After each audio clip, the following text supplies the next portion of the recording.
Hola, bienvenidos a En 5 Minutos Roll. Volvemos con una entrevista a Carlos Ferrer. Buenas tardes, Carlos. Buenas tardes. Bienvenido al canal. Muchas gracias por la entrevista y por tener interés por el juego y por todo. Vamos a hacer una entrevista sobre su juego, Tierras Quebradas, que va a salir, bueno, ya no dirá él más exactamente, próximos meses en Mecenazgo, creo, si no me equivoco. Ujú. Y bueno, el vídeo lo vamos a dividir en tres grandes bloques. El primero es la ambientación del juego, el segundo bloque es el sistema o reglas, y el tercero pues es un poco popurrí de cómo puede ser la edición física, cómo va a ser el mecenazgo, futuro de la línea, todas esas cosas que también nos gustan saber sobre los juegos. Así que, bueno, pues vamos a empezar con la ambientación. Ujú. Pero antes de meternos en qué nos vamos a encontrar en Tierras Quebradas, ¿cómo te surge la idea de este juego? Pues bueno, esto tiene una historia interesante.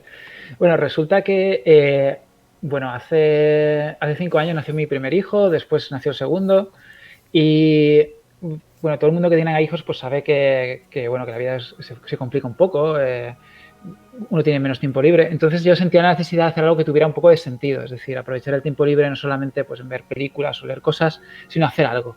Y yo siempre había tenido en la cabeza, como todos los roleros, imagino, pues hacer tu propio juego de rol, ¿no? Con las reglas que a mí me apeteciera, con el sistema que a mí me gustara y todo eso.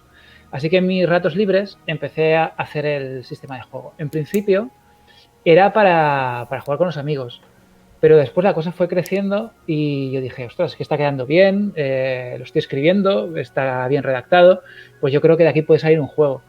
Y al final lo escribí tanto, lo escribí con el propósito finalmente de hacer un juego que pudiera presentarse en una editorial.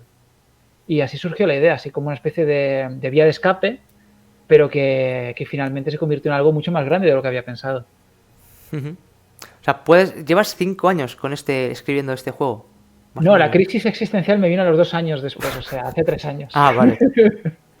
Empecé hace 3 años y en serio, hace 2 años. O sea, realmente trabajo en serio dedicado al juego son 2 años. Sí, pues ya es tiempo, 2 años. Para mí es tiempo, 2 años dedicándole a un juego. Claro, piensa también que a lo mejor es 1 hora cada 2 días o media hora por aquí o 2 horas por allá. O sea, no es un trabajo de sentarme yo todos los días 3 horas a escribir.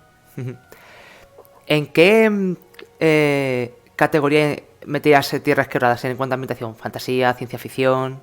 Es fantasía. El juego, mira, te cuento cómo surgió la idea de la ambientación porque ahí lo vas a entender todo y se va a entender todo muy bien. ¿Vale? Yo quería hacer un sistema para seguir jugando al Stonebringer, ¿no? Para jugar en el mundo de Elric de Melniboné, el mundo creado por Michael Moorcock, ¿no? Por el multiverso. Y yo quería crear un sistema así, ¿no? En principio, como decía, para jugar con mis amigos con un sistema diferente al BRP, al sistema de percentiles. Quería hacer otra cosa.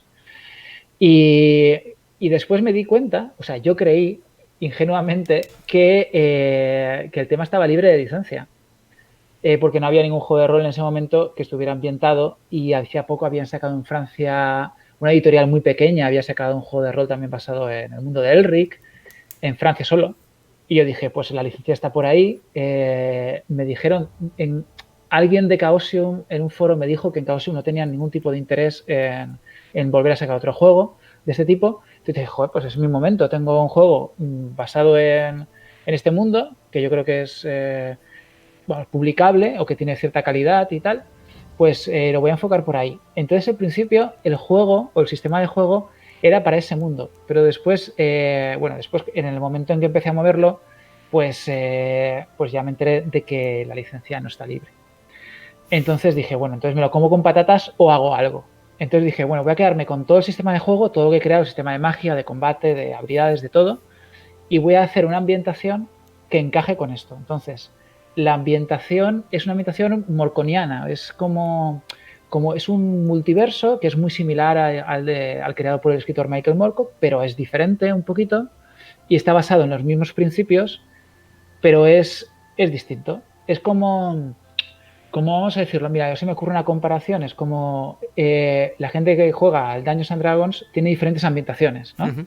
Está Forgotten Realms, está Dark Sun, está Greyhawk, está el mundo de Dragonlance, y todos tienen características en común, ¿no? Todos tienen sus dragones, los orcos, los elfos, los enanos, una magia determinada, ¿no? Unos tópicos de fantasía. tolkienianos, así, ¿no? Pues esto es como algo así, es como un mundo diferente que no es el mundo de Enric de Melniboné, pero comparte características de género que son muy similares y que hace que haya una afinidad, ¿no?, entre esos dos mundos. Entonces es un mundo de fantasía, pero no es fantasía a lo Tolkien, es una fantasía más cercana a los clásicos, a Michael Moorcock, pero también a Howard y a los clásicos del principio de la fantasía. ¿Cómo decirlo? Como la magia y la hechicería y los monstruos no es algo cotidiano, no es algo que uno no va por la calle y hay diferentes razas de criaturas y todo esto, pero sin embargo sí que aparece de vez en cuando, ¿no? La magia y lo oculto y lo sobrenatural sí que están ahí, pero no es algo cotidiano. A veces puede transformarse en un juego de alta fantasía porque los personajes pueden viajar a diferentes planos donde sí que hay otro tipo de reglas y donde la magia funciona de otra manera, ¿no? Entonces es como una ambientación de baja fantasía que en ocasiones, episódicamente, se transforma en alta fantasía. Más o menos. ¿El tema de los planos es importante en Tierras Quebradas? ¿O está tocado así por encima? Es importante. El tema del multiverso está descrito en la ambientación. Se ofrecen ejemplos de planos. Y en las aventuras que estoy creando para el juego, en algunas de ellas hay excursiones a un plano distinto.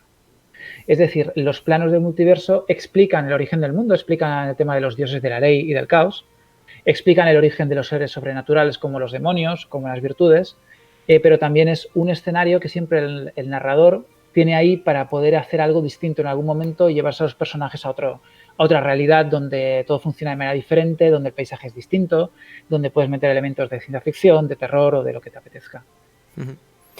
A la hora de que un director del juego quiera crear su propio plano, ¿eso es factible? ¿Es fácil? ¿Difícil? No hay reglas para eso en el juego, pero yo creo que no tiene mucha complicación. Pero no incluyo maneras o reglas de creación de planos diferentes, ni tablas de creación de planos, ni nada de esto. Lo que está descrito es el plano donde tienen lugar las aventuras, el plano de las tierras quebradas, o una sección de ese plano, ¿no?, de esa tierra. Eso sí que está descrito. Y después hay descritos otros planos así como ejemplo, sucintamente en un par de párrafos hay descritos 5 planos de ejemplo. Y a partir de ahí, pues es el narrador, el director del juego, el que debería hacer pues sus propios planos cuando le apetezca, ¿no?, y con las ideas que tenga, porque realmente no hay ningún tipo de límite. En otros planos del multiverso puede aparecer cualquier cosa, realmente. ¿Qué nos vamos a encontrar en el plano de Tierras Quebradas? Vale, el plano de Tierras Quebradas es un plano que está marcado por la lucha entre los dioses de la ley y los dioses del caos, que intentan apoderarse de ese plano y que cada uno de ellos pues no voy a decir que tiene naciones bajo su poder, pero sí que hay pueblos o naciones que están alineados con estos poderes. Y que de manera que las rivalidades políticas o las guerras políticas son también el reflejo de las luchas entre los dioses. Lo que nos encontramos es el estado de una serie de continentes que hace unos 2 siglos estuvieron más o menos unidos en forma de un imperio, pero que después de una gran guerra que hubo y que tuvo también un sentido religioso de lucha entre dioses, este imperio se disgregó, se rompió en pedazos y ahora estos países están divididos religiosamente y también en diferentes unidades políticas. Todavía hay un país que tiene una importancia central, que son los restos de este imperio, que se llama el Patriarcado, y que no tiene nada que ver con el patriarcado machista ni nada por el estilo, pero está gobernado por el patriarca, que es una teocracia. Realmente es una teocracia donde se adora de forma totalitaria a los dioses de la ley, y este país tiene una importancia central porque ocupa la mayor parte del territorio.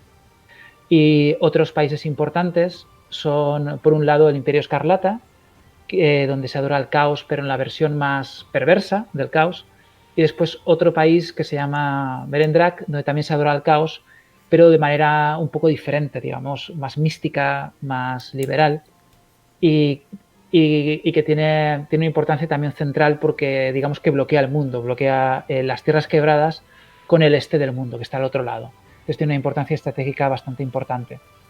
Y también son importantes porque en este país tienen su poder a los dragones, que digamos que los dragones son la única criatura fantástica así del imaginario colectivo fantástico, ¿no?, que introduzco en el juego, y los dragones son un arma muy poderosa que por tanto puede jugar un papel importante si hay una futura guerra.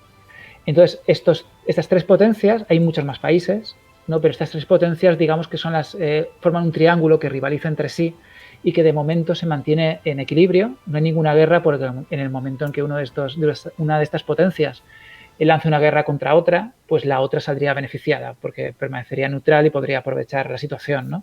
Entonces está en un equilibrio tenso, en una especie de guerra fría, y yo sitúo el juego en un momento en el que parece que ese equilibrio se va a romper de alguna manera. Hay una pequeña metatrama que después los narradores, los directores del juego van a poder aprovechar para poder iniciar los preparativos de esa guerra o poder iniciar esa guerra o como les apetezca, ¿no? Has hablado de una metatrama, imagino que esa es la principal. No sé si la puedes desarrollar un poquito más y luego también te pregunto si hay otras tramas paralelas, más secundarias, que los directores puedan aprovechar para crear sus partidas. Vale, yo soy un poco crítico de las metatramas porque me parece que atrapan a los directores de juego y a veces inutilizan el juego. O sea, yo estoy pensando en juegos donde la metatrama hace que de repente no te puedas comprar el suplemento que ha salido antes porque ya está desfasado en cuanto a metatrama, ¿no? Ese tipo de cosas. Entonces mi metatrama es bastante abierta. Yo doy unas bases, hay unos personajes, pero a partir de ahí los directores de juego pueden aprovechar esa metatrama o no, ¿vale? La metatrama principal está basada en, bueno, igual que en el mundo de Rick hay una espada negra maldita y tal, en la metatrama principal es que durante esa guerra que hubo en el mundo, apareció una espada, un objeto mágico que estaba alineado con las fuerzas de la ley, que es la espada blanca, se la conoce como espada blanca, y esa espada fue primordial en esa guerra porque la persona que la blandía, el héroe que la blandía, finalmente acabó traicionando los principios de la ley, y eso determinó el fin de la guerra. Y esa espada acabó desapareciendo. Y en el momento en el que se sitúa el juego, esa espada ha reaparecido. Hay una persona, hay una mujer que ha aparecido, que blande esa espada, no se sabe dónde la ha conseguido, no se sabe qué objetivos tiene, y digamos que vaga por el mundo con algún tipo de objetivo que no está muy claro exactamente cuál es. Y entonces la reaparición de la espada blanca y de esta heroína, pues es ese punto de la metatrama que puede ser aprovechado por los directores de juego para ir haciendo que pasen cosas, ¿no? Esto también conecta con un acontecimiento que es que en el reino Merendrak, el reino este de los dragones que había mencionado, pues el primogénito del rey nace muerto y todo hace suponer que se trata de un asesinato, ¿no? Que ha habido una intervención mágica de algún tipo para acabar con él. Y este es el punto que puede hacer que estalle una guerra en algún momento, ¿no? Si se descubre quién ha sido y por qué. Entonces estos dos acontecimientos son los que van a marcar la metatrama. Por un lado está el lado de intriga política o de a quién le interesa que haya una guerra y por qué, porque hay diferentes facciones en diferentes países que pueden estar interesados en que haya una guerra y que se rompa ese equilibrio por diferentes motivos económicos, religiosos, comerciales. Pero eso está abierto. Son los narradores, los que que jueguen con el juego, los que van a poder decidir por dónde van a ir los tiros. Y también qué va a pasar con la espada y qué papel va a jugar en todo eso. El juego comienza con una serie de episodios novelados, literarios, que van describiendo diferentes personajes de la metatrama y que los unen en una especie como de inicio de novela o algo así. Uh-huh. Lo que pasa es que el desarrollo de esa novela después va a quedar en manos del narrador. Yo no quiero, a lo mejor en un futuro, si la línea se desarrolla mucho, sí que me gustaría desarrollar algunas cosas, pero no quiero dirigir demasiado a los narradores. Hay un inicio de trama con personajes y a partir de ahí pues ya va a ser cada narrador va a poder tener su propia idea de qué es lo que ha pasado y qué es lo que puede seguir pasando. A mí esa idea me gusta mucho, la que estás contando de yo doy unas bases, unas pinceladas y luego ya cada máster coge lo que quiera y lo dirige hacia donde le guste. Más que hacer una trama muy potente, pero muy estable, que sea muy poco moldeable por los másters. Sí que me gusta esa forma de presentar la ambientación. Pues me alegro. Sí. Ahí los juegos que más me gustan suelen tener ese tipo de trama como la que tienes tú. Unas bases, pero no muy dirigistas, y tú ya puedes cogerlo y hacer como quieras. Mi última pregunta sobre la ambientación es ¿cómo nos la vamos a encontrar estructurada en el libro? Te pongo un ejemplo. No sé si países, PNJs... Perfecto, te cuento perfectamente, ¿vale? Porque el libro está escrito, entonces te cuento cómo es.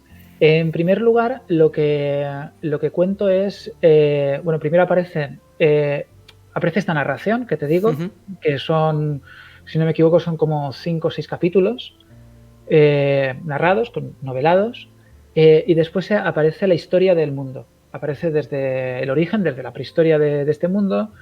Se cuenta, porque en este mundo hay unos dioses que son los dioses elementales, los dioses del fuego, de la tierra, del agua, que son los dioses, digamos, nativos del mundo, cómo moldearon el mundo, cómo aparecen las primeras civilizaciones que los adoran, y cómo una de estas civilizaciones, quizá por error, convoca a los dioses de la ley y del caos e incluye este mundo dentro de la gran lucha cósmica por el multiverso, de manera prácticamente casi accidental, ¿no? Entonces, esta civilización acaba cayendo por este motivo, y surge otra civilización nueva que adora a los dioses de la ley y que va a dar lugar después a este imperio central que te he comentado antes. Y después la guerra donde aparece la espada blanca da lugar a un contraataque del caos y pone al caos de nuevo dentro del juego, ¿no? Y bueno, se cuentan pues la historia de esta guerra, los personajes históricos que hay, los héroes que aparecen, y después de comentar la historia y dejar la historia donde te he comentado antes, en la metatrama, pues después aparece el diario de un mercader del este del mundo, que es un espacio que aparece mencionado varias veces, pero que yo no desarrollo. Entonces este mercader viaja por las tierras quebradas porque quiere describirlas para ver cuáles son las opciones comerciales que tiene. Una especie de Marco Polo, pero no sé si me explico, sí, ¿no? Sí. Entonces este hombre tiene un diario de viajes y va describiendo los países que va atravesando, ¿no? Cómo llega a las tierras quebradas y hay un poquito de sus peripecias, pero eso no es lo importante. Lo importante es que él va describiendo cada país geográficamente, sus gentes, los lugares de interés que tiene y cómo funciona, ¿no? cada país desde su punto de vista personal. Lo cual me parece que también me pareció mucho más interesante que yo como narrador, o sea, como escritor, contar, pues este país es así o así, ¿no? Me gusta más el punto de vista subjetivo que puede tener una persona que no es de las tierras quebradas y por tanto tiene su visión sobre algunas cosas, tiene sus opiniones, ¿no? Entonces, así vamos descubriendo, no por orden alfabético, sino por orden de viaje, vamos descubriendo las tierras quebradas. Y después hay un informe de un viajero, se supone, de un enviado de la Dama Escarlata, que es la emperadora del Imperio Escarlata, que es este imperio del caos que te he comentado antes, que ha sido enviado a través del multiverso para darle a su emperatriz información sobre el origen, la estructura, las reglas que rigen el multiverso. Entonces, este informe, que son 4 o 5 páginas, habla sobre el multiverso y da las bases para que los narradores puedan utilizarlo en el juego. Y la ambientación es eso, prácticamente es el capítulo de ambientación, que es una parte importante del libro. Estamos hablando que sin ilustraciones son 60 páginas. De acuerdo. Vale. Pues sobre la ambientación yo no tengo más preguntas. No sé si tú quieres aportar algo más o decir algo más. Sí, que hay más cosas de ambientación que no he dicho, porque realmente después la religión es muy importante, porque como he dicho, la lucha cósmica entre los dioses de la ley y los dioses del caos, y la presencia de los dioses elementales, hay otros poderes, los espíritus de los antepasados, la balanza, todo eso también está explicado en un apartado dedicado a la religión, que tiene una importancia bastante central en el juego, porque además también hay sistemas de juego que están dedicados a ella, ¿no? Entonces, en este apartado aparecen descritos pues, cómo piensan los seguidores de la ley, las diferentes maneras de interpretar el caos, las diferentes maneras de interpretar la ley, cómo piensa la gente que adora a los elementales, que son como religiones ya paganas, casi olvidadas, pero que permanecen en los lugares más rurales o más salvajes. Y también aparecen descritos los dioses de la ley y los dioses del caos que yo incluyo en el juego. Entonces, eso también es ambientación y también aparece. en otro capítulo. También en el apartado de magia, pues también se describe qué es la magia, por qué funciona, cuál es el origen y todo esto, que también se podría considerar ambientación. De acuerdo. Pues vamos a pasar al bloque del sistema. Y bueno, la primera pregunta es bastante obvia. ¿Qué sistema usa Tierras Quebradas? Vale, pues el sistema es una versión mía adaptada y acomodada a este mundo del Interlock, que es el sistema que se utiliza en el Cyberpunk 2020.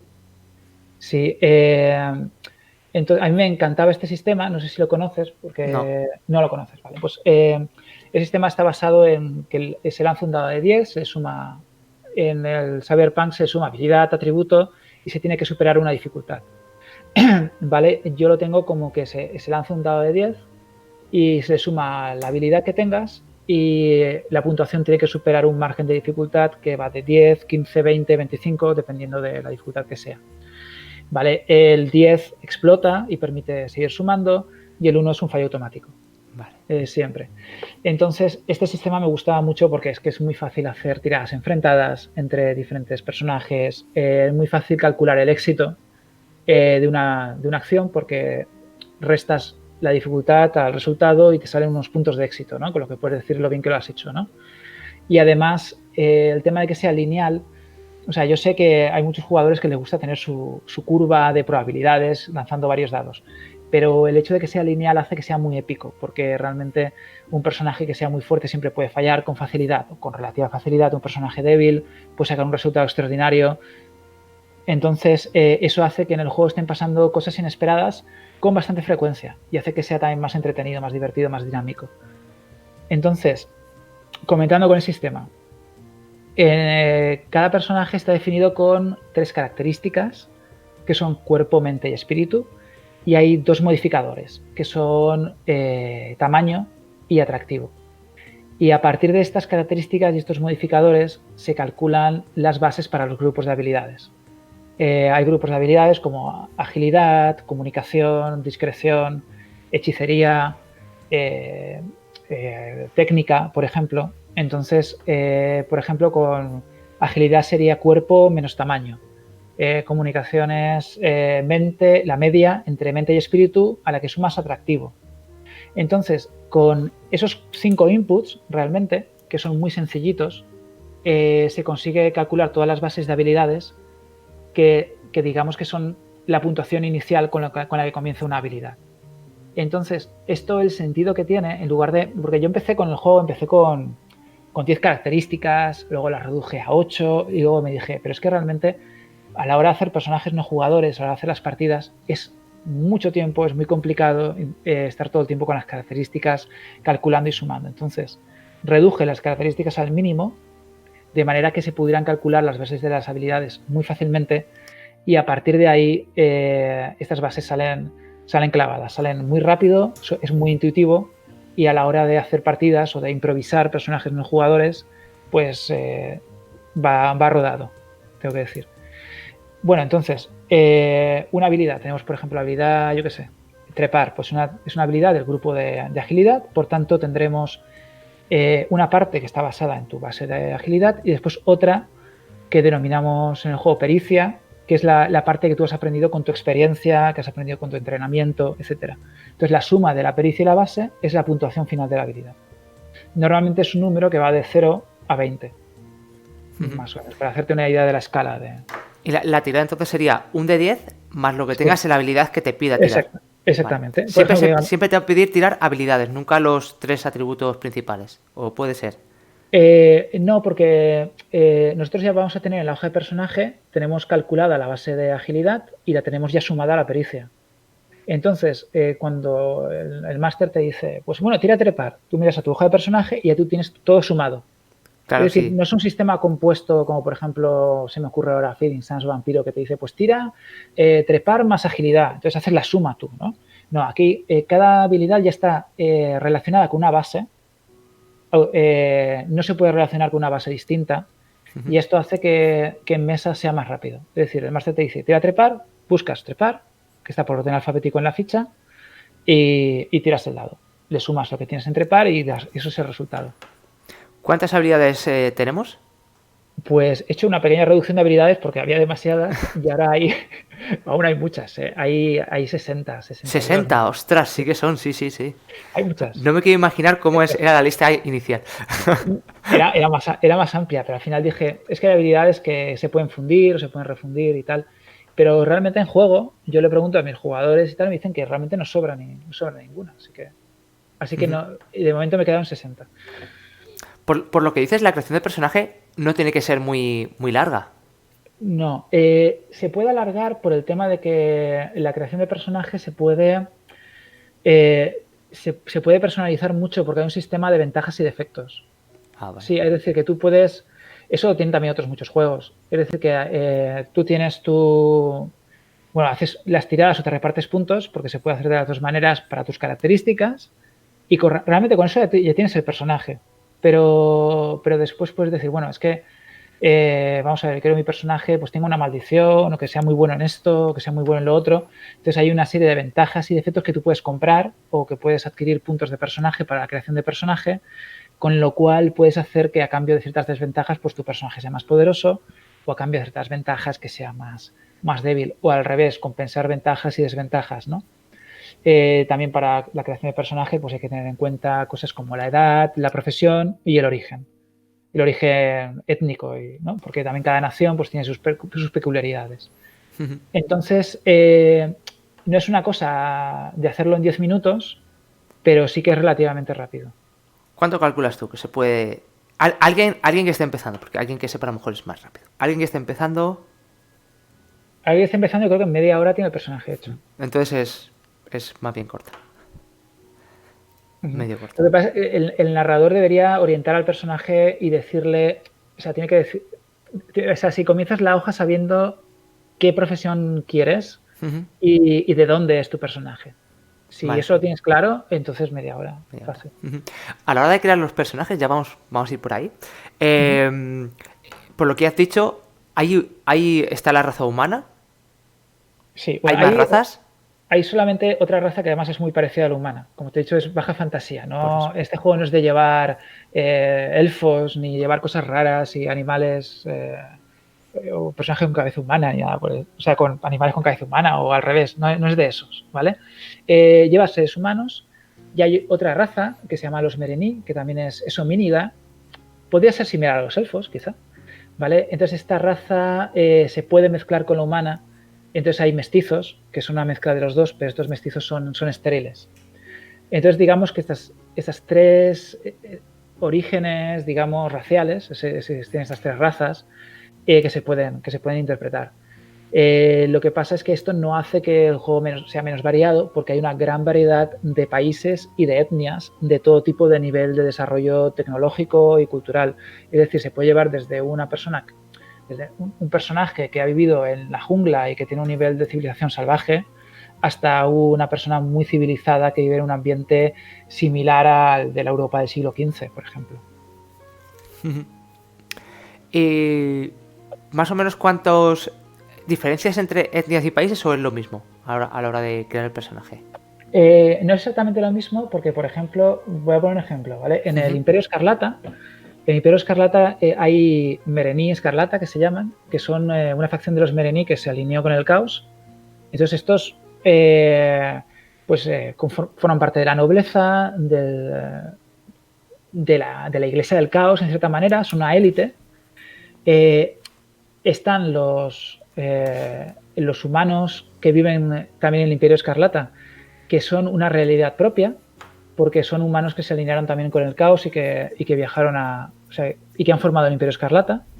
Y después está la mezcla de estos dos, ¿no? Entonces tenemos un país donde hay Merení, hay mestizos y hay humanos. Y los tres son un país. Tenemos un país con tres etnias. Después hay países donde solamente tenemos evidentemente una etnia, un origen. Y después, por ejemplo, hay otro país donde está muy diferenciado la gente que vive en la capital, que es una realidad totalmente diferente, y la gente que vive en el campo, que es como si fuera prácticamente otra civilización, a pesar de ser el mismo país. Simplemente porque el nivel de desarrollo es totalmente diferente. Por el Imperio Central viven los gitanos, que son otra etnia distinta y que son nómadas y que aunque están en el Imperio Central, no en el Patriarcado, aunque están en el Patriarcado, no forman parte del Patriarcado exactamente, ¿no? Entonces realmente no es lo mismo. En algunos casos coincide y en otros no. Vamos a pasar, si quieres, al combate. ¿Es igual que una tirada básica? ¿Tiras y lo comparas con algo? ¿O cómo funciona el combate? Claro, mira, el combate, yo creo que realmente mi juego es un pastiche de un montón de cosas de otros juegos de rol que me han molado y las he metido ahí y he intentado que encajen entre sí. Pero el combate yo creo que es lo más original que tiene el juego, ¿vale? El combate cuerpo a cuerpo es una tirada enfrentada, ¿vale? La diferencia con otros juegos es que no hay una tirada para ataque y una tirada para la parada, sino que en una misma tirada enfrentada se resuelven las dos cosas. Es decir, mi personaje intenta vencer a otro, ¿vale? Entra en combate cuerpo a cuerpo con él, entonces hace una tirada enfrentada de mi habilidad de armas contra su habilidad de armas y el que gane, pues, puede golpear no siempre, ¿vale? Pero el que gane puede golpear al adversario. Entonces, la parada realmente está, o los diferentes golpes, están incluidos dentro de esa tirada enfrentada. ¿Sí? ¿Se entiende? O sea, por ejemplo, pues yo gano una tirada enfrentada, hay un valor que se llama defensa, que equivaldría un poquito a la parada, ¿de acuerdo? Si yo gano la tirada enfrentada y la puntuación que saco, los puntos de éxito, son mayor que su defensa, entonces impacto contra mi enemigo. Si gano la tirada enfrentada pero no consigo superar la defensa, entonces no impacto, pero tengo una serie de ventajas que puedo aprovechar. Puedo intentar moverlo, puedo intentar romper su arma o ganar una ventaja sobre él el siguiente turno. ¿De acuerdo? Entonces el combate es eso. Las ventajas son que hay menos tiradas, que si estuviéramos con ataques, paradas, etcétera, ¿no? Y la principal ventaja de este sistema es la iniciativa. Porque en el momento en el que no importa quién ataca primero, entonces la iniciativa pasa a un segundo plano. No sé si me sí, claro, ¿no? Si con la misma tirada que yo voy a hacer ya vale para atacar, sí, da igual quién ataque primero, ¿no? Bueno, salvo que excepto que yo te puedo matar antes de que tú me hagas a mí algo, ¿no? ¿O cómo sería eso? Te cuento, ¿vale? La iniciativa funciona por fases. Hay 4 fases en el turno. Entonces las cosas se resuelven según la velocidad, o sea, lo compleja que sea la acción. Entonces, primera fase. ¿Qué va en la primera fase? Pues si tienes el arco cargado o la ballesta cargada, pues las disparas en esta fase. Esas son las acciones que se hacen primero. Criaturas mágicas como los demonios también actúan en la primera fase, ¿no? Cuando utilizan su poder, ¿no? Si alguien tiene un poder demoníaco o algo así, se utiliza en esa primera fase. En la segunda fase, pues si estás cerca de un enemigo y empecéis a luchar, pues se resuelve en esa fase. Si se lanzan armas arrojadizas, también se resuelve en esa fase. En la tercera fase se resuelven combates cuerpo a cuerpo con enemigos que están más lejos, o por ejemplo si has tenido que cargar el arco, pues se dispara en la tercera fase. Y en la cuarta se hacen las cosas más complicadas, por ejemplo si tienes que sacar algo de la mochila o tienes que lanzar un hechizo, se hace en la cuarta. Estos son ejemplos los que he puesto. Realmente en el libro de reglas, pues en cada fase te ponen ejemplos de todas las acciones que se hacen en cada una. Porque no hay tantas cosas que se pueden hacer en un combate, ¿no? Realmente. Entonces, ¿cuándo surge el conflicto? Pues imaginemos que, pues claro, yo tengo la ballesta cargada y mi enemigo también, ¿no? ¿Quién dispara antes? Porque los dos son en la primera fase. A eso me refiero. Vale, ahí entonces se compara la base de agilidad menos el estorbo, que es una cosa relacionada con la carga, es un valor que deriva de la carga, se compara y el que tenga más alto, pues lo hace antes. Es decir, si mi personaje es más ágil que el otro, pues en estos casos donde hay un conflicto de interés sobre quién ataca antes, pues se hace. Lo que pasa es que la experiencia de juego dice que esto sucede muy pocas veces. ¿Vale? Realmente estos conflictos de iniciativa pasan poco. Cuando pasan, pues se resuelve de esta manera. Entiendo. Y el combate es táctico, o sea, necesitamos un mapa con... Teatro de la mente, totalmente. ¿Vale? Los mapas, por supuesto, yo aconsejo que se utilice un mapa para situar la escena y para que los personajes sepan dónde están y qué parte del escenario pueden utilizar para luchar, ¿no? O para apoyarse y todo esto. Pero no es táctico de mover y todo esto. ¿Vale? Se considera que hay distancias Hay distancias, distancia cercana, distancia media, distancia larga, que se utilizan, por ejemplo, para el rango de las armas o para el movimiento. Por ejemplo, antes he dicho que si alguien está más lejos y yo quiero lanzarme sobre él para atacarle, pues eso sucede en la tercera fase del turno. Pues eso significa si está más de 15 metros, ¿no? Entre 15 y 40 metros puedes hacer eso. ¿Vale? Si está a menos de 15 metros, pues entonces el combate tiene lugar en la segunda fase. Es decir, sí que hay unos rangos de movimiento, pero son abstractos para que el máster pueda saber exactamente más o menos a qué distancia están cada uno y qué cosas pueden hacer o no. Pero el juego no es para ponerse a medir, yo estoy a 3 metros, tú estás a 5 metros, no he querido hacerlo así. De acuerdo. Bueno, pues pasamos al tema de la magia.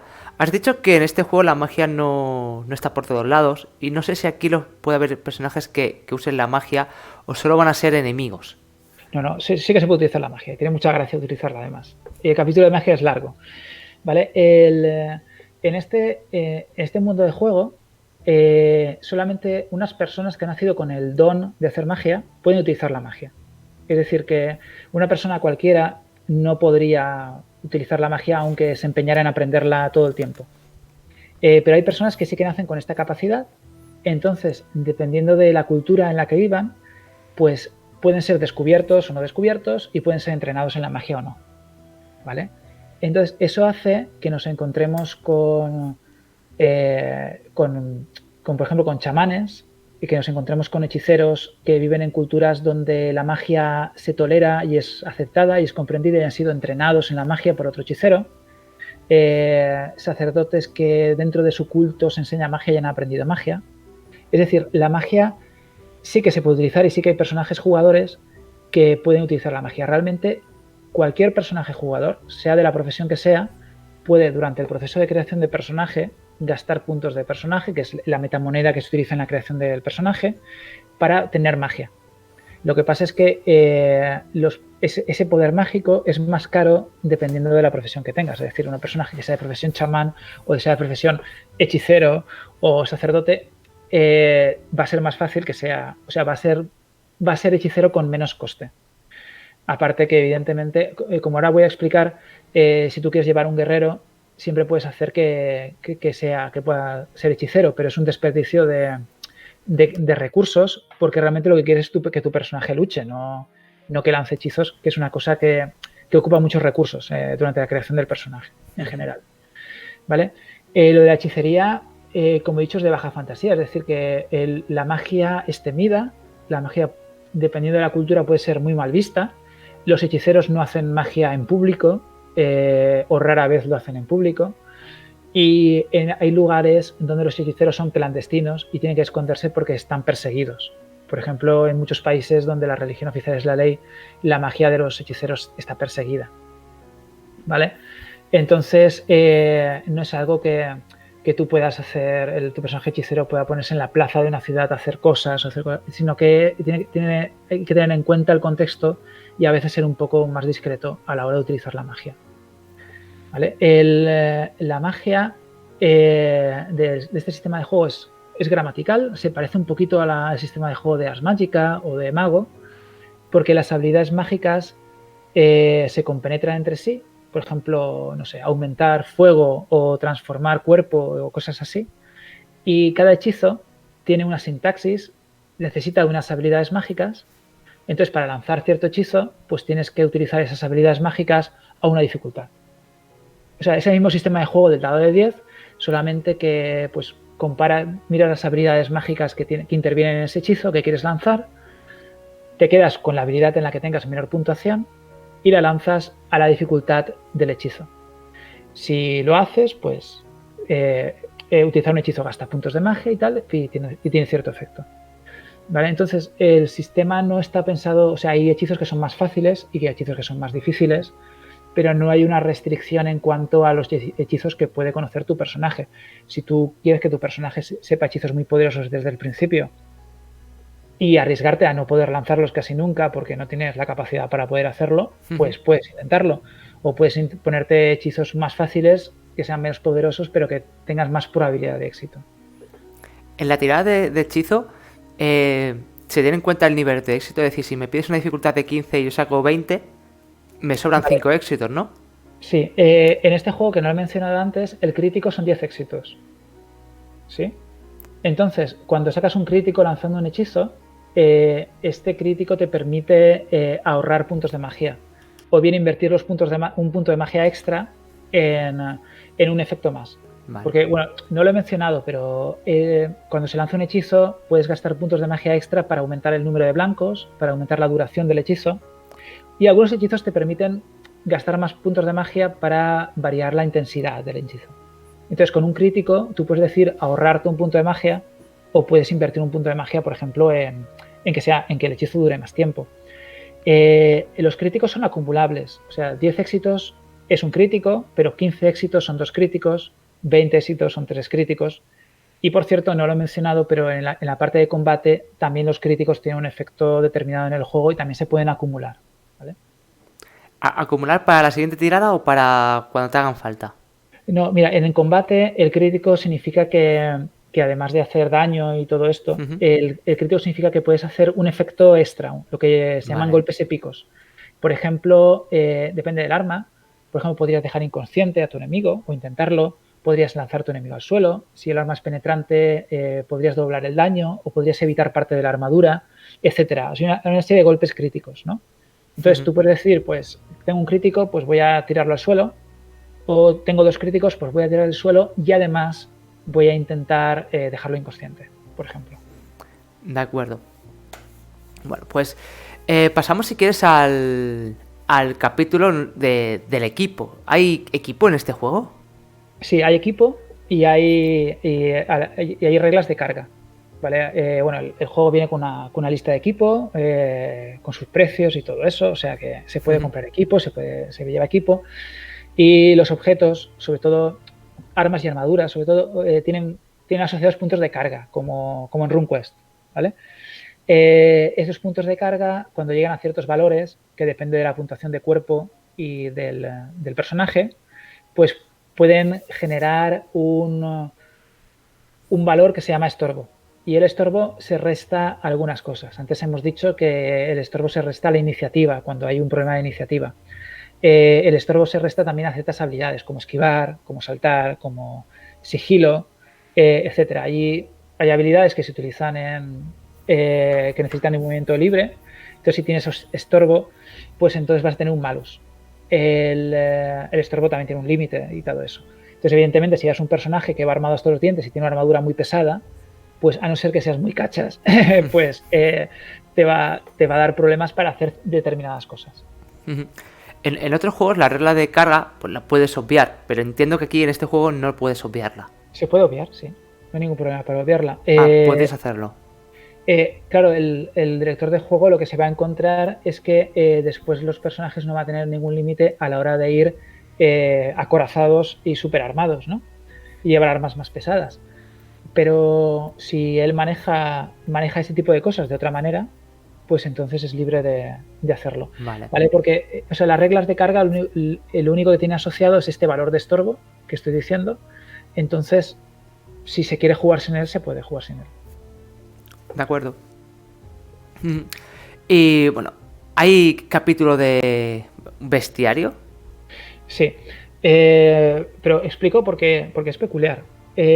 Este juego, al ser un tipo de fantasía que es de tipo Michael Moorcock y no es tipo Tolkien, realmente en el mundo de las Tierras Quebradas no hay criaturas fantásticas nativas que forman un lore del mundo. Es decir, o sea, tú coges otro mundo, vas al mundo del Señor de los Anillos, por ejemplo, y dices, pues hay orcos, hay trolls, hay wargos, hay no sé qué, ¿vale?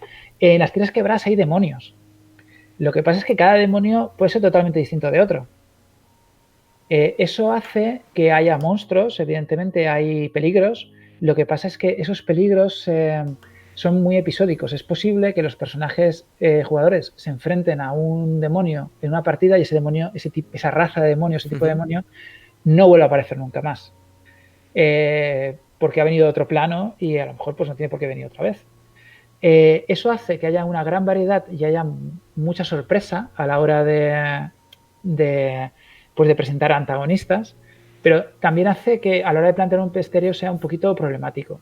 sí que hay razas y sí que hay criaturas que son constantes, por ejemplo, los dragones que he mencionado antes, y he incluido ciertas criaturas que digamos que ya se han asentado tanto en el plano de las tierras quebradas que sí que pueden considerarse que son prototípicas o que son recurrentes. Pero son realmente pocas. Lo que incluye en el bestiario son muchos ejemplos de demonios, hay muchos ejemplos también de espíritus elementales, que son, digamos, también son criaturas propias del mundo de las tierras quebradas, que son espíritus servidores de los dioses elementales. Y también hay otro tipo de seres que son los autómatas, porque no lo he mencionado antes, pero los seguidores de la ley, el tema de la hechicería lo llevan por otro lado y lo utilizan para convocar espíritus de la ley que pueden habitar máquinas y artefactos, para que estos artefactos, es una especie de cosas de estética como ciencia ficción retro o algo así, que pueden generar efectos que ellos creen que son ciencia, pero que realmente a términos de juego son magia también. Y algunos de estos artefactos son móviles y tienen conciencia propia, son una especie de robots. Esos robots se llaman autómatas en el juego y también aparecen algunos de ellos en el bestiario. Pero evidentemente el narrador puede inventarse nuevos y hay reglas en el juego incluidas para crear nuevos demonios y para crear nuevos autómatas y nuevos artefactos de la ley. Es decir, que la variabilidad de monstruos y de criaturas del juego está contemplada, de manera que se puedan crear nuevos todo el tiempo. Se incluye una lista de poderes para poder fácilmente coger de aquí y de acá y hacer en un momento hacer a una criatura que al máster pues le venga bien en determinado momento. ¿Y el típico lobo, por ejemplo, o oso? Claro, sí, en el capítulo de bestiario hay incluido una lista de animales como los lobos, los osos, tiburones, cocodrilos, etcétera, cualquier cosa que pueda ser peligrosa. Y también hay una lista de personajes no jugadores prototípicos, pues un bandido, mercenario, ladrón, mercader, sacerdote, etcétera, para que los narradores rápidamente, si necesitan personajes no jugadores, pues puedan recurrir a estos. Y también para que se vea cómo es un personaje no jugador en el juego, ¿no? Para que sirvan de modelo para poner habilidades o para que vean cómo funciona. Nos has hablado de ciertas reglas específicas como la carga y tal, y no sé si has creado otras mecánicas para tierras quebradas. Sí, mira, hay varias mecánicas interesantes. Bueno, quiero comentar una que es de sistema, que no es, digamos, propia de tierras quebradas como tal, pero es que el sistema de puntos, hay un sistema de puntos de vida, pero ese sistema de puntos de vida está organizado mediante heridas, es decir, cuando tú recibes daño, no recibes solamente que te quitas puntos de vida, sino que recibes una herida.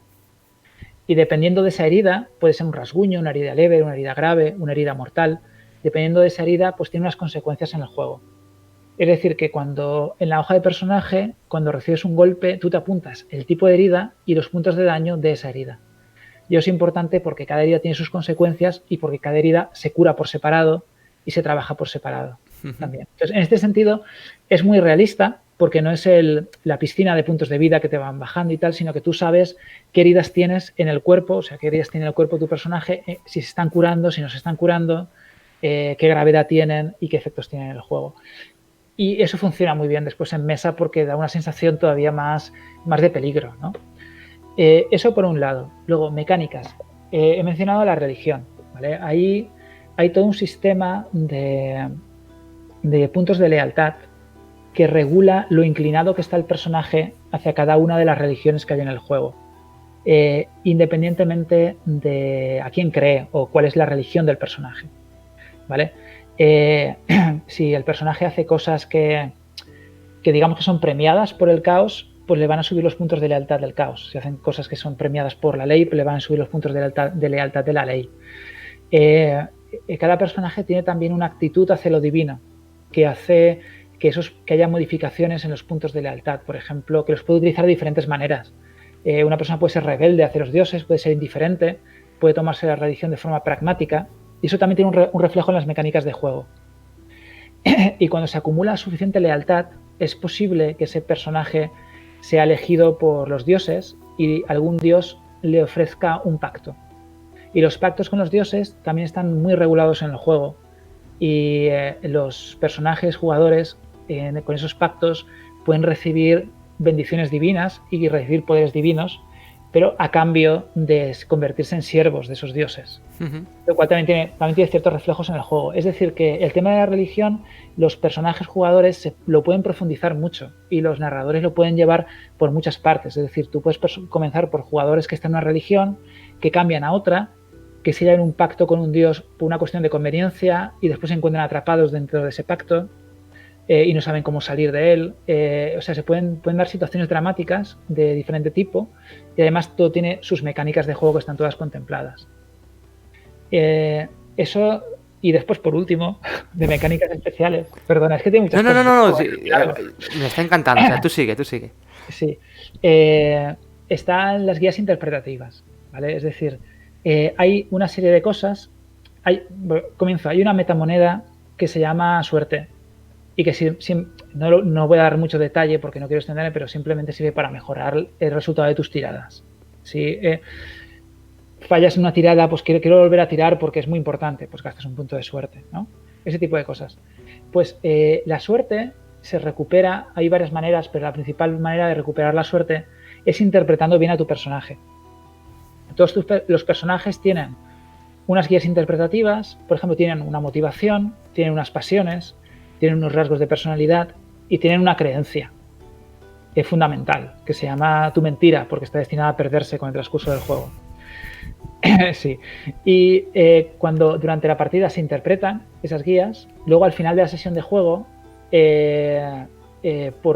por haber interpretado ese rasgo, haber interpretado esa motivación, o haberse acercado a esa motivación, o se ha salido a reducir una de esas pasiones, o se ha puesto en duda la creencia del personaje en algún momento, pues se hace recapitulación y por cada vez que, o sea, por cada rasgo que se ha interpretado correctamente, pues se da un punto de suerte.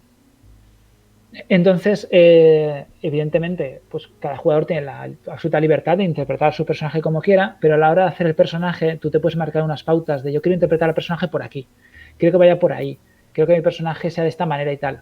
Y luego tienes una motivación para hacerlo bien, porque si al final consigues situaciones donde salgan a reducir por qué tu personaje es especial, pues vas a poder recuperar suerte, que se gasta con bastante facilidad, ¿no? Y por último, hay otra metamoneda que se llama destino, que también es muy interesante porque los puntos de destino están un poco inspirados en lo que hace Fate, ¿no? Pero no es exactamente igual. Los puntos de destino es el momento en el que en la novela o en la película pasa algo inesperado y el personaje se salva, ¿no? Aunque todo está en su contra.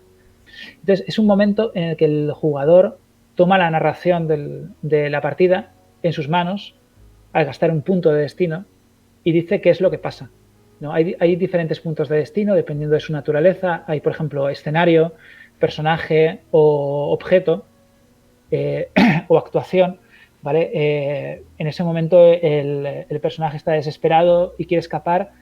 ¿Hay en la sala una ventana? No la hay. Pues quiero que haya una ventana, ¿vale? Pues bueno, descríbemelo. Entonces el personaje dice, bueno, pues entro en la habitación y veo que hay una ventana de madera que está abierta de par en par y consigo salir por ahí y escapar de mis perseguidores. Pues el que haya una ventana ahí le ha costado un punto de destino. ¿Sí? O sea, son momentos en los que la narración, digamos que pasa en manos de los jugadores para favorecerlos, ¿no? De alguna manera. Los puntos de destino no son abundantes y se recibe como mucho cuando se termina toda la partida, no la sesión de juego, sino toda la partida. Si los personajes han tenido éxito, pues se les da un punto de destino, ¿no? Los puntos de destino se pueden ganar de otras maneras también, por ejemplo, sellando pactos con los dioses o cumpliendo una motivación, pero son cosas muy raras, se asignan con mucha dificultad porque también son muy poderosos. Son el momento en el que cuando tu personaje está desesperado y no sabe por dónde salir o la partida se atasca en algún momento, pues se utilizan estos puntos de destino, ¿no? Una de las últimas partidas de prueba que estuve jugando, pues los personajes no sabían cómo llegar a cierto sitio porque estaba en el mar, en otro lado, y dice, bueno, pues podría haber restos de un naufragio aquí que podemos utilizar como balsa, ¿no? Pues se gastaron el punto de destino y aparecieron esos restos de un naufragio, ¿no? O sea, también puede servir para esas cosas. Está muy chula esa regla, la verdad, la de los puntos de destino. Me gusta que puedan meter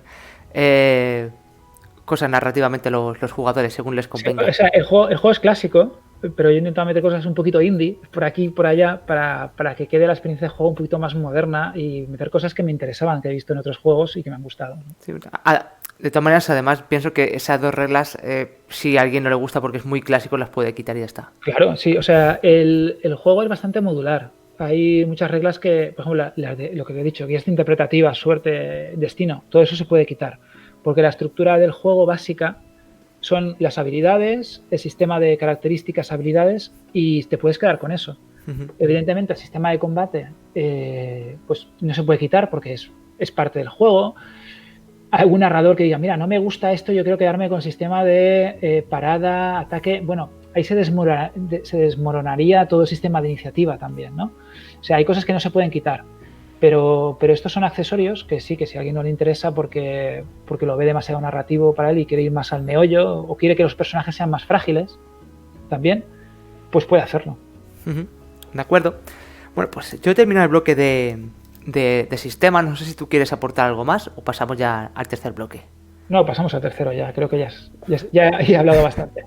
Pues vamos al tercer bloque para ver cómo va a ser el libro físico, el mecenazgo, el futuro de la línea. A ver qué nos puede contar Carlos. Así que, ¿qué sabes tú de cómo va a ser el libro físico? Bueno, vamos a ver. Mira, yo del libro tengo esto. Estos son 340 páginas que es lo que mandé a la editorial, ¿vale? Sobre esto he corregido bastante y he recortado mucho, porque cuando empecé a hacerlo yo fui muy maximalista, quería que estuviera todo lo que me gustaba, todo, ¿no? Y luego me di cuenta de que la extensión del libro podía ser un problema a la hora de hacer un mecenazgo, porque aumenta el precio del libro, entonces hay que tener muy en cuenta qué cosas valen la pena meter y qué cosas no vale la pena meter. Qué cosas pueden ser un stretch goal y qué cosas no pueden serlo. Entonces, he reducido la extensión del libro. Ahora tiene, la última versión tiene 318 páginas sin ilustraciones. Y lo ideal es que vaya así al mecenazgo, es decir, que sea un libro gordo. Porque esto con ilustraciones, con una maquetación que deje un poquito más de aire o que meta otro tipo de cosas, se puede extender bastante. Lo que pasa es que, claro, yo estoy hablando como autor. Estas decisiones corresponden a T&T, que es la editorial, entonces ellos son los que van a tomar las decisiones finales sobre el formato que va a tener el libro y sobre cómo se va a hacer el Berkami, qué cosas van a ser stretch goal, qué cosa no, qué cosa se va a poder comprar aparte o poner aparte. ¿No? O sea, el libro es extenso, porque como he dicho antes, hay 60 páginas de ambientación. El capítulo de magia, he dicho, yo voy a poner todos los hechizos que se me ocurran. O sea, hay 250 hechizos. Ostras, hay muchos. Claro, pero digo, es que ponerme a quitar y con lo chulo que está, no lo voy a quitar. Sé que yo lo he dejado todo. Los hechizos los he quitado algunos, ¿vale? Pero he dejado los que yo creo que están bien. Digo, bueno, pues al final la editorial decide que reducirlos a la mitad y pues a lo mejor puede haber un futuro suplemento de magia donde se puedan meter más hechizos, se puedan meter más demonios y más cosas. O sea, que el libro en principio es un libro extenso. El formato, pues bueno, a todos los autores nos gustaría que fuera de color y con papel ahí gordo y todo eso, pero para no aumentar los costes, pues hemos quedado con la editorial que el libro va a ser en blanco y negro. Y de momento las ilustraciones pues se va a encargar el ilustrador Daniel Puertas, que ha trabajado ya con T&T en diferentes trabajos. Y yo lo que he visto hasta ahora, solamente he visto una ilustración de lo que ha hecho y me ha encantado, porque es un estilo que más o menos es el que yo imaginaba, que estaba asociado con el juego. Y pues las ilustraciones van a ser de él. Y yo creo que eso va a quedar bien, pero como te digo, el formato final pues todavía no lo sé. ¿El tamaño no sabes si va a ser A4, A5 o uno de estos raros que hay? No tengo ni idea. Yo, el manuscrito original es un A4, porque es lo normal cuando es un manuscrito, ¿no? Porque es el tamaño folio en el que imprimes. Entonces es un A4. Si fuera un formato más pequeño, evidentemente el libro tendría que ser más largo. Así que no sé. Más grande, un A4 también significa que el libro es menos manejable. Así que no tengo ni idea de qué se va a hacer. Eso todavía no lo tenéis decidido.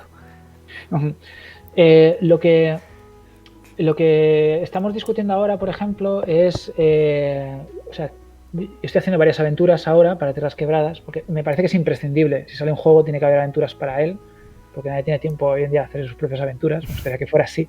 Pero creo que un atractivo importante de un juego es que venga con un buen paquete de material para poder ir jugando y saber que te has comprado el juego y que tienes para jugar 3, 4, 5 partidas y que van a salir cosas, ¿no? Entonces, el libro viene con una aventura ya hecha y con personajes pregenerados. El tema está en que esa aventura es bastante larga, me quedó bastante larga, y entre los personajes pregenerados y la aventura, pues son más de 30 páginas, ¿no? Es larga, sí. Sí. Claro, porque los personajes pregenerados vienen con su historia, las hojas, ¿no? Así que estoy pensando una aventura corta, lo cual reduciría la extensión del juego y seguramente la aventura que va en el juego, pues a lo mejor después podría ir en las pantallas o podría ir como stretch goal o algo así. Y después está también la guía de inicio. La guía de inicio ya está hecha. Lo que pasa es que estamos esperando a que haya un testeo externo del juego. Porque el juego yo lo estoy testeando con mis mesas de juego, con 2 mesas de juego y ya más de un año. Entonces he cambiado un montón de cosas. Digamos que ahora estamos en la versión ya final y ahora es la editorial la que va a pasarlo a sus grupos de testeo, a sus clubes de rol con los que colabora y se va a hacer el testeo. Eso creo que comenzará en febrero. Ahora se está haciendo una corrección. La editorial está haciendo su propia corrección, su propia edición del manuscrito final y después será el testeo. Después del testeo es posible que haya cambios del sistema y cambios en algunas cosas, porque evidentemente mis amigos me quieren mucho y me han dicho, oh, genial, qué sistema más bueno, qué mecánica, qué... Pero a lo mejor otra mesa de juego pues dice, oye, esto no se entiende bien, o esta cosa esto no funciona, ¿no? Pues a lo mejor va a haber que cambiar cosas. Así que yo creo que después del testeo, yo creo que para verano, yo creo que la guía de inicio estará ya disponible. Es la impresión que tengo. Porque de hecho la guía de inicio es simplemente que diga, mira, esto se quita, esto se pone, esta mecánica se deja, esta mecánica se modifica. Estoy haciendo una aventura corta para la guía de inicio, que todavía no está lista, pero la voy a escribir en enero ahora. Y una vez que esté esta aventura, que debería ser una one shot, que es difícil hacer un one shot, es muy complicado. Difícil, sí.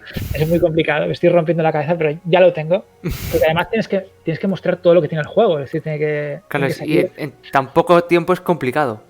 O sea, todo lo que te he contado tiene que salir más o menos en el tiempo en el que te lo estoy contando. O sea, en una partida de 2 horas y media o 3 horas tiene que salir el tema de los dioses, de la ambientación, de la magia, de tal, ¿no? Tiene que haber todo tipo de escenas, tiene que haber escenas de diálogo, tiene que haber escenas de combate, todo, ¿no? Entonces es un poco complicado, pero sale. Entonces, la guía de inicio, ya como digo, ya está. Yo creo que para verano estará y el Berkami yo imagino que si no pasa nada estaría para después de verano. Pero como te digo, yo estoy hablando desde la perspectiva de autor. Esto es la editorial, los chicos de TIT, los que tienen que decidir el calendario, cómo se hace y qué plazos se van a dar y todo esto. Yo te estoy dando mi opinión como autor, ¿de acuerdo? No, evidentemente la realidad después puede ser distinta. También porque la editorial también tiene otros proyectos a los que también tiene que dedicar tiempo y es posible que cosas que yo pienso que van a durar 3 meses después duren más, ¿vale? Entiendo. Y tú como autor, porque ya estás a hablar, si no se sabe todavía cuándo va a ser el Berkami, el mecenazgo y tal, tú como autor, ¿cómo ves el futuro de la línea y qué te gustaría? Pues mira, eso ya te lo pregunto a ti como autor, sin meterme con la editorial. Yo estoy haciendo una campaña, o sea, para Tierras Quebradas. Yo estoy haciendo una campaña que estoy probando con una mesa de juego y digamos que voy un escenario por delante de los jugadores, ¿no? Entonces, mi idea es que cuando el Berkami salga, que ya haya una campaña a punto para ser editada o incluso para salir o incluso que aparezca como que se pueda vender junto con el libro de reglas. O sea, no lo descartas eso.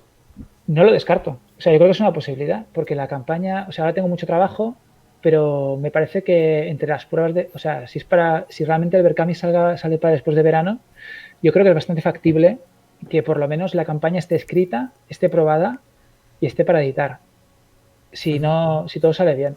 Es decir, el futuro de la línea yo lo imagino con muchas aventuras para hacer y después si pudiera elegir, a mí me gustaría ir desarrollando los diferentes países y los continentes de las Tierras Quebradas y sacándolos en suplementos y en cada suplemento añadir una aventura que esté ambientada en ese continente, ¿no?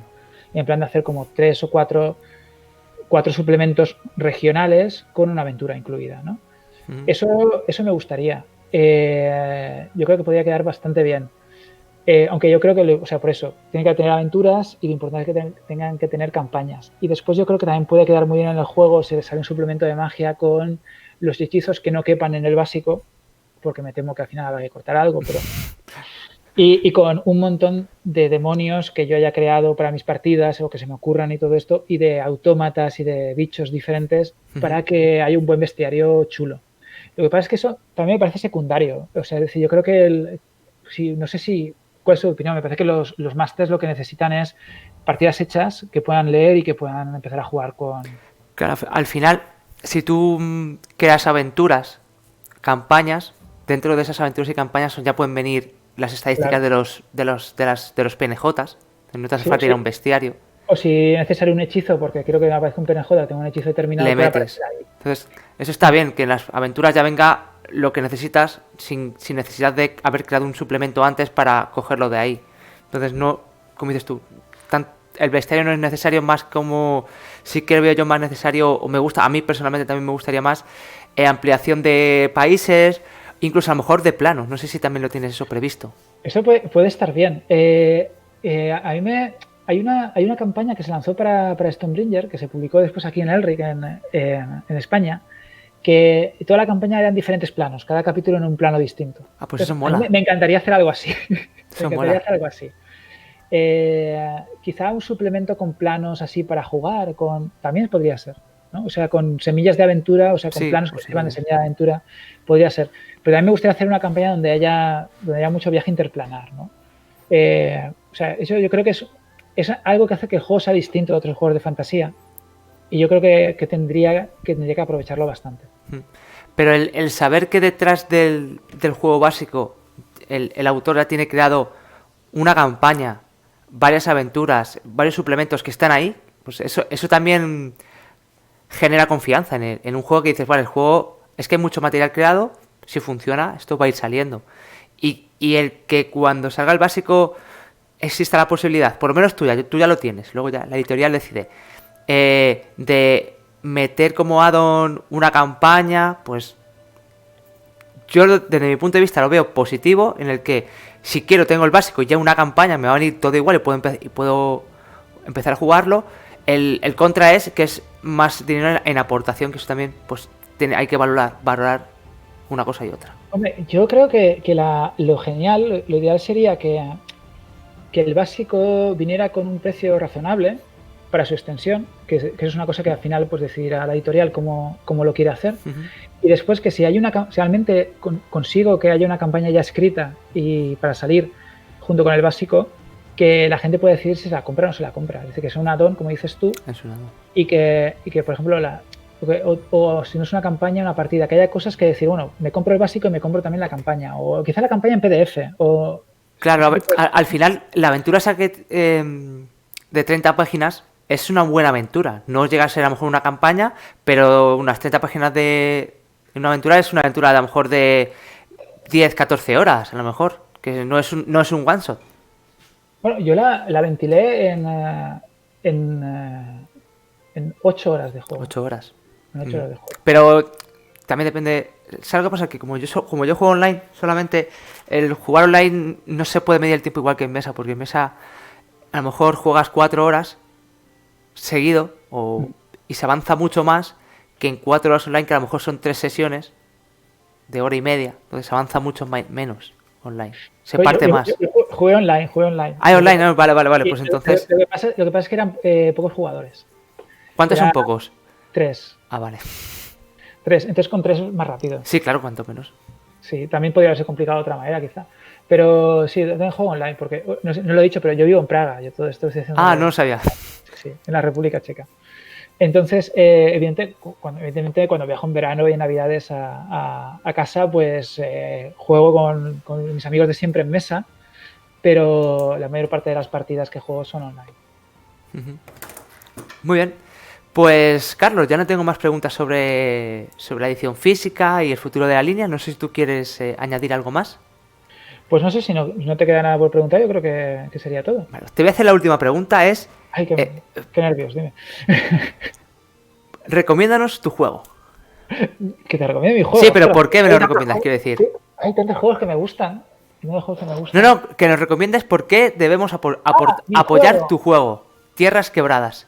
Vale, pensaba que decías que te recomendara yo un juego de rol. Así pues si quieres, luego también.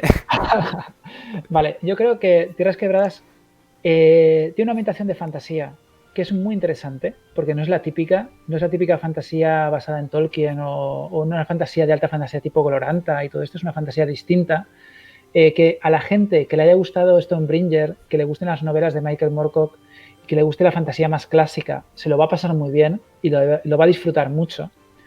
Me parece que es un sistema de juego, tiene un sistema de juego que es sencillo, que es muy intuitivo, que permite hacer muchas cosas. Tiene un sistema de combate que es muy emocionante y es muy divertido y que permite solucionar muy rápidamente las escenas de combate sin tener que tirar iniciativa todo el tiempo, sin tener que mover fichas, que calcular distancias y cosas así, siendo un tipo de combate realista y donde se mide qué tipo de herida tienes y todo este tipo de cosas, donde se mide el peso de las armaduras y las armas. Es una cosa simulacionista, pero es ágil al mismo tiempo y funciona muy bien en mesa. Y yo creo que tiene un sistema de magia que es interesantísimo, que tiene un montón de hechizos, se pueden hacer un montón de cosas y puedes llevar personajes de todo tipo y tiene muchas mecánicas interesantes como la lealtad, las guías interpretativas. Es decir, que hay una combinación, creo yo, de sistema y de mundo de juego que da como resultado una cosa que es bastante interesante de jugar. Ya te digo, si coincides en los gustos en cuanto a ambientación, porque yo creo que al final, al fin y al cabo, casi lo más importante de un juego suele ser la ambientación, más que el sistema de reglas. De hecho, puede haber gente que le guste mi ambientación y que la juegue con otro sistema de reglas y ya está. Que eso suele pasar bastante. Entonces yo creo que ese es el aliciente. Y el aliciente es también es que a mí me encanta escribir rol y me encanta escribir aventuras y yo voy a seguir escribiendo aventuras para esta línea. Y si la línea, por algún motivo, la editorial pues no quiere dejarla tan colgada, tan seguida o no quiere trabajarla tanto, pues yo seguiría colgando aventuras y poniéndolas a disposición de los jugadores. Es decir, yo no estoy dispuesto a dejar la línea muerta en ningún caso. Y yo creo que eso se agradece bastante. Yo creo que es algo que me gustaría encontrar también en otras líneas de rol. Eso es un buen punto a favor, que tú te comprometes a no dejarla morir, aunque sea publicando en tu página web o en las redes sociales diferentes material para Tierras Quebradas.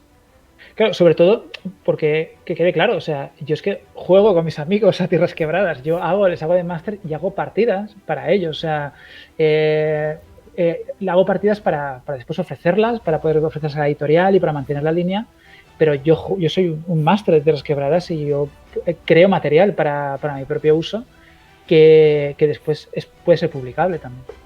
Uh-huh. Pues muchas gracias, Carlos, por venir al canal y presentarnos Tierras Quebradas. Pues muchísimas gracias a vosotros y nada, para eso estamos. Vamos a ver si hay suerte y sale todo bien. Seguro que sí, porque el juego tiene bastante buena pinta, tiene bastantes mecánicas chulas y la ambientación parece potente. Me alegro. Pues muchas gracias. A ti, hasta luego. Hasta luego.